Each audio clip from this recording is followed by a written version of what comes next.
Audrey, thank you so much for being here. Hi, everyone, if you're tuning in. I'm Eliza Freud, and I'm with She Speaks. I'm the founder and CEO of She Speaks, and I'm so excited on our podcast / Facebook Live today to have Audrey McClelland with me. Audrey, we have known each other for years. Yeah. You were probably one of the first influencers I met before. Oh, no way. Yes, before it was even called influencers. Like I wasn't, She Speaks was not yet born at that point, but you had already written a book with your mom. Yes, I had. And so we met at this event of all these awesome other women who were launching different things, different businesses. Yeah. And I was like, wow, that woman is great. When I met your mom, I believe I met your mom too at the same time. Yeah, we were together. I remember we chatted with you for a bit that night. Yes. Yeah, it was a great experience because I was so used to coming from an environment of, being in corporate America and, it's like a lot of men. I worked with a lot of men, and then to come to this event with all these amazing women, and that great energy and the innovative thinking and creativity. It was so inspiring. I loved it, which is one of the many reasons I remember you. But you are also very successfully been running Mom Generations, which now you're in your 11th year. Is that right? Yeah. You also do media consulting, social media consulting, and you are the co-founder of Permission to Hustle. Yeah. Which, I don't know if you want to quickly talk about what Permission to Hustle is. Sure. Yeah. A few years ago, much like you said, Eliza, we're kind of always looking for, mompreneurs or small business owners that are moms or influencers. And my business partner, Vera Sweeney, who I do Permission to Hustle with, we kind of were just, I actually remember being at the bus stop one day, and I remember a mom came up and she felt bad for me that I had to work. It was, kind of like, oh, I see that you're always working, you're always away, and was kind of putting like a bad connotation in front of my children. And I remember just, there's some moments that really just stick with you. And I remember calling Vera up and crying and saying, God, when did I have to give other people permission to hustle? Like, it's my decision to hustle. And, we were in, and it was kind of one of those moments. And she said, stop right there. Like, that's the name. Because we've been trying to come up with a group for women that were hustling, regardless of what it was. If it was in the classroom, if it was in an office, corporate America, or on your own. And we just wanted to create this space, a positive, uplifting, sharing space. So that's where Permission to Hustle came from. So I should thank that lady for the name, but well, that is just the beauty too of, I think, of being an entrepreneur like you are, is that you're always thinking of it's kind of, you've always got this almost processing going on in the back of your mind when things happen to you, and that's how you innovate. And that's how you, come up with, all right, what creatively am I doing? Like, what are we going to do? So I love that story. So you've got a lot going on. You're also the mom of 5 children. I am. So you've got a very busy life. So I'd love to, if we maybe could take a little bit of a step back and talk about where are you from? How did you get started, as an influencer? Talk a little bit about your background. Sure. So, I did. I met you when I was living in New York City. I lived there from 2000 until 2005. And essentially, in New York City, I worked for Donna Karan, and I actually started as her personal assistant, fresh out of college. And I remember saying to myself, I don't have time right now to go to graduate school. My loans were already out of hand. But I remember thinking, wow, if I could get a job watching a incredible business and entrepreneur work every single day, up close and personal, can't get more personal than an assistant. This could be my grad school. This could be what am I doing? What did she do? She created this multi-million-dollar brand and business from New York City, living in New York City. So that's how I went into my job at Donna Karan. And I loved fashion and I loved that world. But it really kind of opened my eyes to what you could create if you put your mind and passion and drive behind it. So that was kind of the impetus for, wow, I could be an entrepreneur. Like I could do this. I'm watching a woman who actually did this. Mm-hmm. And, I've said this before. I feel like you either can be an entrepreneur or you can't be. Risk comes with it. Stress comes with it. I mean, it's not, you don't have a salary. You have, people that depend on you. So, but I grew up as the daughter of entrepreneurs. So there was a safety net there in knowing that this is a risk. Yeah. So essentially, when I was working for Donna Karan, I was young. I was in my early 20s. And I was also a young mom for New York City. And I know you live in New York City. So when I say that, you understand at 25, I had my first child. And in New York City, that was very young. Mm-hmm. So I was really just kind of my only hook, because none of my friends had children, was just forums online. And women coming together and sharing about breastfeeding. I actually had miscarried. And that was a really huge support system for me, with these women that I didn't know throughout the country supporting me and helping each other. And I was supporting other women. And it was the first time that I saw this power of women and moms coming together online. Yeah. And at that time, I was also reading the blog dailycandy.com. I remember Daily Candy, right? And she went to Brown. I'm a Brown University graduate, and they had done a write-up on her in the magazine. I used to get that magazine, and I used to read it like it was Vogue. That's how much I loved the university magazine. And I remember, looking at her online and realizing that she had sold her website, her company, for like millions of dollars to, I think it was MTV, and I might be incorrect on the exact amount, but it was a lot of money. And it was the first time that I thought, wow, so there could be something to, number one, women coming together online, but number two, creating something that I don't need to spend tons of overhead cost on. Mm-hmm. So that was when my eyes were open to this world of, now it's, social media and influencers, but it wasn't even called blogging at the time. It was just an online journal. So I actually started a website called pinksandblues.com. And that was my first blog back in 2005. And essentially what I did was I was like, listen, you're either going to have a boy or a girl, which was why I named it Pinks and Blues. Mm-hmm.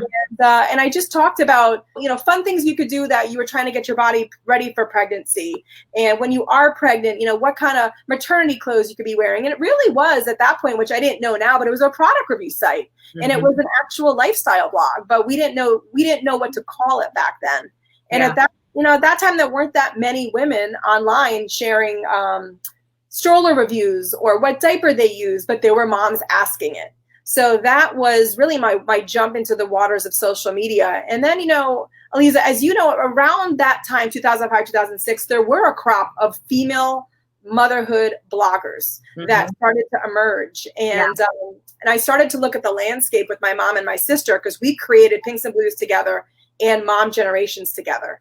Mm-hmm. And we started looking at the landscape, and I remember sitting down with them and thinking, okay, so where could we go with this? What could we do with this? There are women that are actually being paid now from brand. I used to get excited when I would get a little, like a bib from a company. I mean, that's how much the landscape has changed. Right. I never thought I'd necessarily make a ton of money at it. I just thought, wow, I'm going to get a pen. Someone's going to send me a pen. Oh my God. It's funny to think back now as to just truly how it all started so organically. Yeah. And we wanted to stand out in the mom space. And we also realized that I was starting this website blog with my mom and my sister, who was not a mom at the time. Right. So we looked at our brand and we said in 2008, let's rebrand. We've done this for 3 years and we love it, and we're having some success at it. We had people coming back, and there was no Twitter, Facebook, YouTube. It was just the written word and images. And we loved it. So we rebranded to Mom Generations, because we figured we could each we could contribute our piece of the world, what our story and experiences were through this generational blog. So it was the grandparent, the mom, and then the auntie. Mm-hmm. And that was truly how it all started. And I decided in 2010 to really take this little engine that could and really see what I could do with it. And my mom and my sister both, they will both contribute. They started this. It wouldn't be what it is if they didn't start this with me. But they both gave me their blessing to say, you know what, Audrey, this is what you want to do. My mom was a teacher for 30 years. My sister was still unsure. And she said, then take this and run. Yeah. And so that's kind of when I took Mom Generations. And that's exactly the time when social media began to explode. Yeah. So good timing. It was great timing. Yeah. And you launched, and at the time, I guess back in 2010, you had how many kids did you have back in 2010? Because now you have 5. Yeah, so I had 4 boys. You had 4 boys back in 2010. Yeah. Okay. Yeah. Got it. And so then you went in full time to doing this, and like this was it, whole hog. And your husband was doing this with you as well. Like how does that work? You know, my husband was working remotely at that time. He was working I had worked for obviously Donna Karen before this, and my husband was working for her private holding company called Urban Zen. Oh, so, wow. Yeah, so we both in the family. I kept it very much in the family, and literally. And he was working remotely, so we had a paycheck coming in. And then on top of that, I remember saying to him, I think that there could be something here. I remember it as clear as can be, because I remember being worried about money, because we never had the family where one of us could not work right. When the boys were little. Mm-hmm. And so I remember saying to him, if I can just make up a part-time salary, can I just give this a shot? Can you give me 9 months? Like 9 months to make a baby, like have a baby come out. Let's just treat this business like a baby, and mm-hmm. please just give me 9 months. And my husband is a great supporter. And he said, if you think you can make this work, then go for it. And, you know, I think that as entrepreneurs, you know, there's something in your blood when survival is on the line. Mm-hmm. It's not just play money. It's not just, let me start a business and whatever I make will go towards our vacation. Yeah. It was, you know, electricity. It was a mortgage. It was looking at my 4 children. And there's a kick in the butt when you know that you have to make something work. Yeah. And I just remember thinking, and I was an athlete my entire life. And I just remember thinking, like, bring it on. Like, I'm going to make this work. Like, come hell or high water. And I just didn't give up. Yeah. Well, I love that I agree with you. I think it is a mentality, and you have to be somebody who kind of knows how to, you know, how to keep going. And a lot of it is, I mean, I remember when at that event that you and I first met at, it was about, you know, women starting up businesses. Yeah. I remember they said, like, what is it? 99% of businesses fail, or, you know, some huge percent of businesses fail. Maybe it's like 9 out of 10, some very large number. And I remember thinking, oh my God, like that's a really high failure rate. That doesn't sound good. That does not sound like something I want to jump whole hog into. But I think, you know, you have to sort of just say, okay, I'm going to go for it. I'm going to do it. Mm-hmm. And I think one of the things I love about your experience and what you have done over these years is you continue to evolve and innovate. So as you said, when you started, it was all about the written word. Yeah. But since then, it has really changed, right, to being so much more visual. Yeah. And, you know, I know you do a lot of video content. You are great on camera. I know you've also I think you were on like a television show, right? I know you've done a ton of interviews on TV, but you also, I feel like I remember you being on a show. And, TLC, What She Said. Yeah, it was a TLC show. Yeah, I was. You have a great memory. Yeah, you know, because I remember thinking that is so awesome. And it was, you know, just such a great watching what influencers, and again back then, and even still now, I feel like people call a lot of people, like they'll say a blogger or whatever, and it has evolved so much. Yes. Since the blogging days. Yeah. And you have evolved to doing so much more than that. And I think that that's also one of the testaments to your staying power. You have built such a great following, and an engaged following, which is, you know, in this day and age, that's what companies care about. They care about the fact that you have these women and probably some men too, but people who follow you, and they really care about your life. And I know you've also had some very hard things you've gone through in your life. How have you handled that in terms of what you share and how you share it? And what do you think the effect is in terms of your audience? Yeah, no, that's a great question. You know, my husband actually had abdominal cancer in 2012. And, you know, to be honest with you, it was a huge setback in the sense where I remember actually talking about it online, and then I was on a call with a PR agency maybe a month after my husband was diagnosed, and he's good now, and he was on a chemo pill for 6 years. He was treated at Dana-Farber right in Boston, and yeah, not a day goes by that I still don't get that pit in my stomach. But I remember an PR agency saying to me, "Oh, we really, I hope everything's going okay. We had this great thing that we thought you'd be a great fit for, and but we didn't want to bother you." And I remember like thinking, like right now, if not now more than ever, now I am the sole provider of my family. Bother me, bother. I needed to be bothered because now I'm worried about, before we had the dual income, and now it's solely on me. So that was an eye opener to me, because I was like, wow, so how much is okay to share? And how much will it impact my business if I share too much? Because I can handle it. Like, I know I can handle it. I need to be strong for my 4 sons and my husband and his family and my family. But my goodness, I got to pay my bills. Yeah. So that was an eye opener for me. But, I think, Aliza, I did share a lot about that at that time, because I felt like I needed support.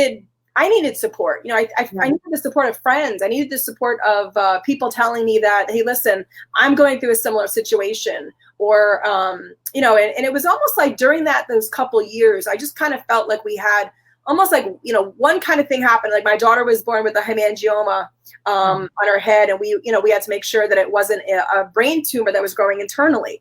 And that took a year. I mean, there was like, and I did talk about that. And that was the first time where I started to see talking about things that were very personal to me and very scary for me were okay to do. Because I now I'm a part of a hemangioma support group for moms. And I can't tell you how many moms have reached out to me in Victoria's life of 7 years saying, listen, I'm going through the same thing. Like, your blog saved me. I didn't believe any doctor either. Thank you for the progress. And, and then I had miscarried right after right before I had Victoria. I had a miscarriage right after Matt was diagnosed. We decided to have another baby.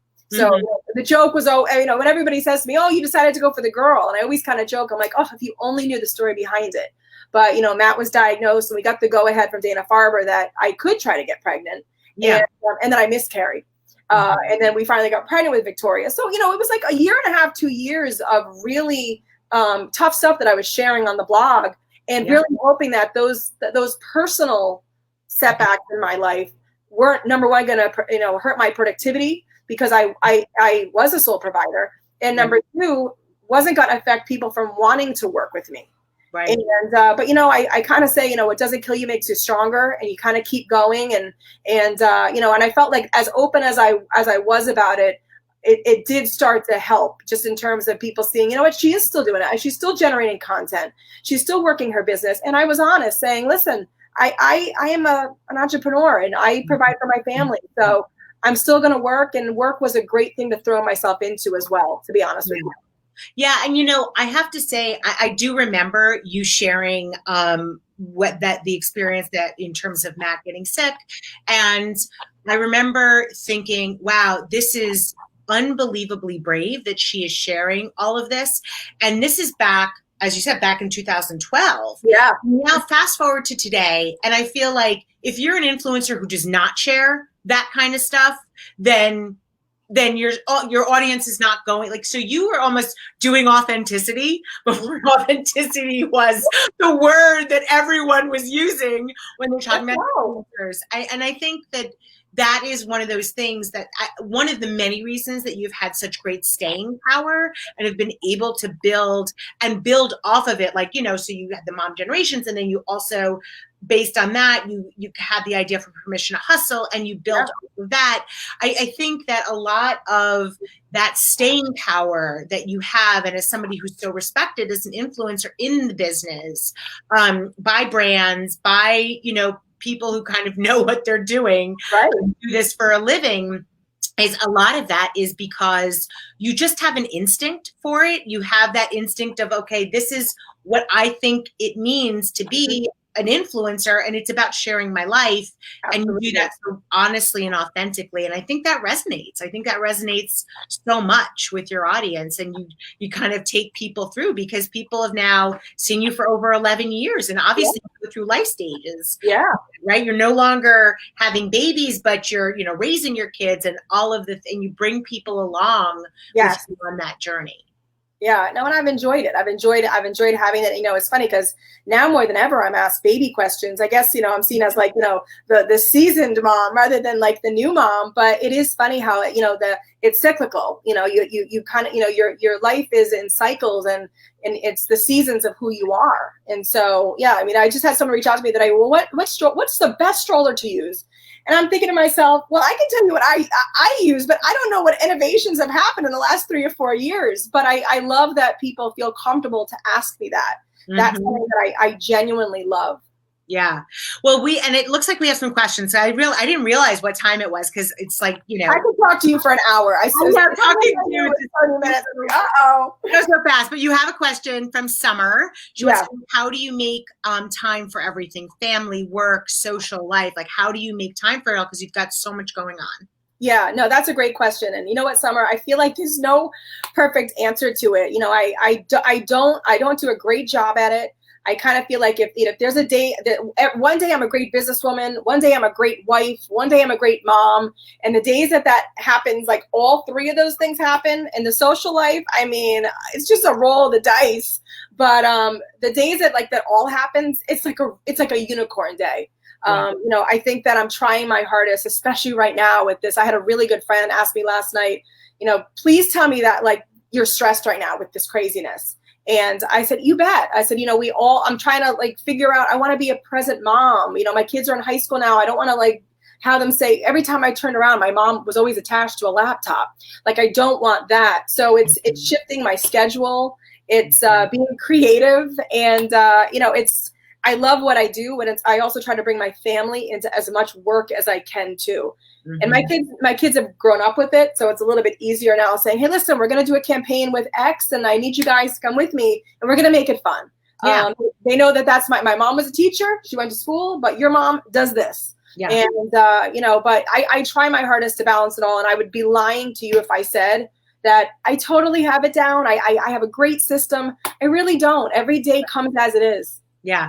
Especially as an entrepreneur, your business is so much a part of who you are. And I like to think of it as share of mind. You always have a lot of things going on at any given time, but knowing that your children are a priority always. Yeah. I think that's the thing that I feel like years ago when people talked about work-life balance, it was I remember my first mentor saying to me, when you're at work, you don't think about your kids. And when you're at home, and you try not to think about your job. And I was like, wait a second, that doesn't sound great. But I think that it's a generational thing. I think women have been in the workforce a lot more, and we've figured out more of what it means, which is that you're multifaceted as a human being, and you're always a mom, right? Absolutely. But you're also always an entrepreneur, right? You're always all of those things. So. Absolutely. You have another question here, sorry, from Claire. What was one of the most surprising things that helped you get through your setbacks?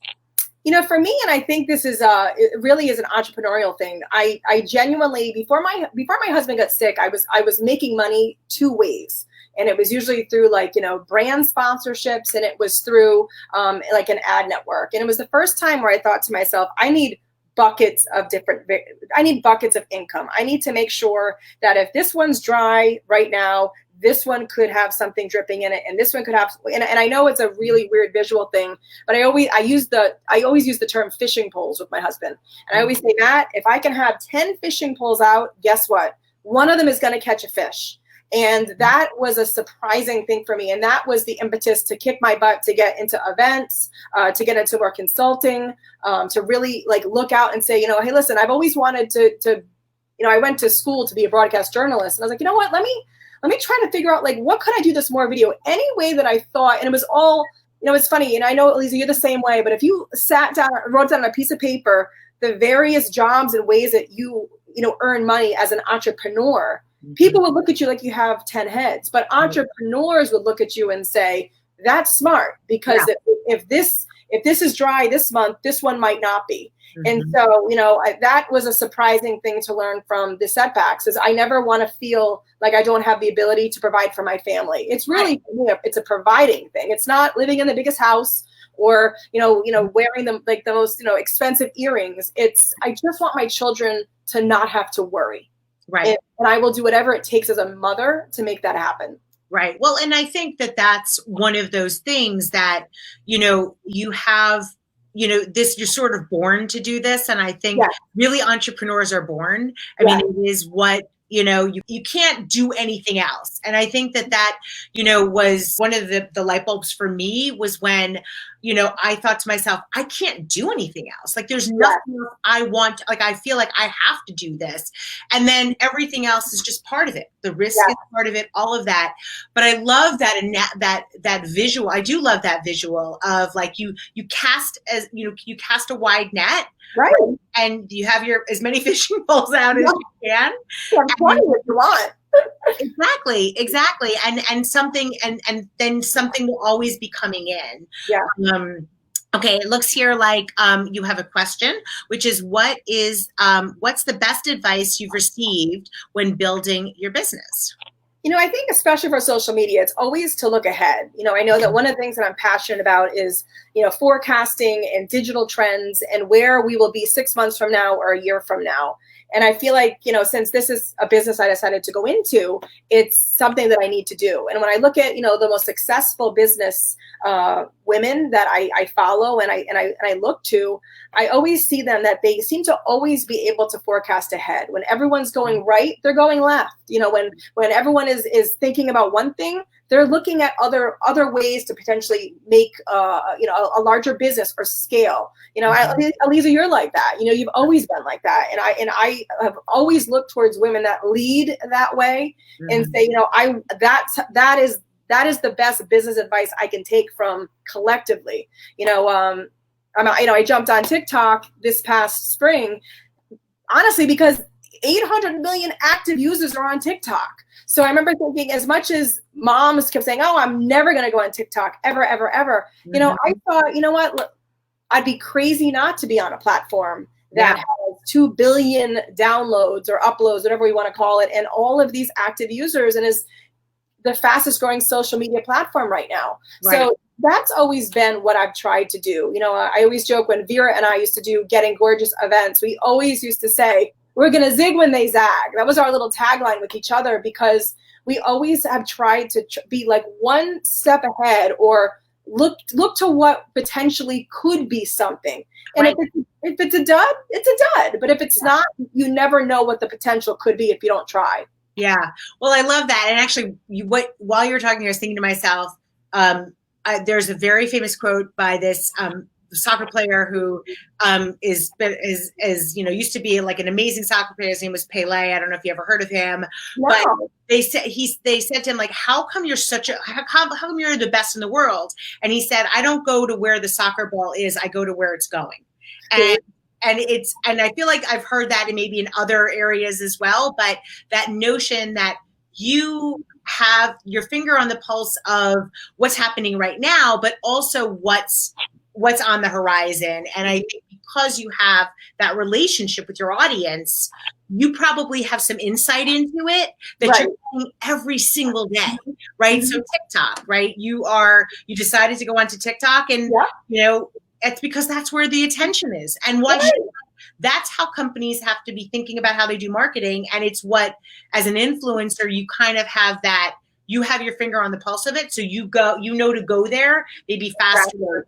And then they have. Okay, you have another question here. Sorry. Susan wants to know, how do you take your mind off of your job and focus on your family when your job is at home? This is a great question, because it's a tough one, because, I know Aliza had mentioned this earlier, because with an entrepreneur, especially social media, you're always on. You always can think about being on. But there are, like, especially right now during the day, like, I know there are certain blocks of time where the phone is down, the laptop is away, dinner time, even we belong to a pool. Like, I shifted my schedule in the summer. So usually from like 11 to 3, I'm with my children. I have my phone with me. I'm not going to lie and pretend I don't, because people around me at my pool club would be like, she totally has her phone on her. Don't let her say she doesn't. But it's about my kids. Like, I'm swimming with my daughter. I'm playing tennis with my son. I'm playing basketball, and I'm trying my hardest to separate the two. But, you know, I am the sole provider for my family at this moment. So it is very difficult for me to focus just solely on one thing at a time, because I love what I do. I'm passionate about what I do. I love helping women. I love supporting women.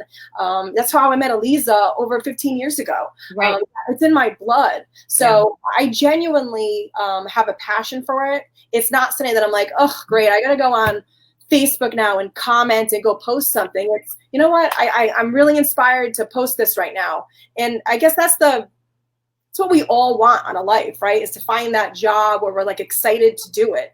And yeah, there are days I hate what I do. Of course, we all have it. But the 95% totally outweighs like the 5% days. Yeah. So yeah.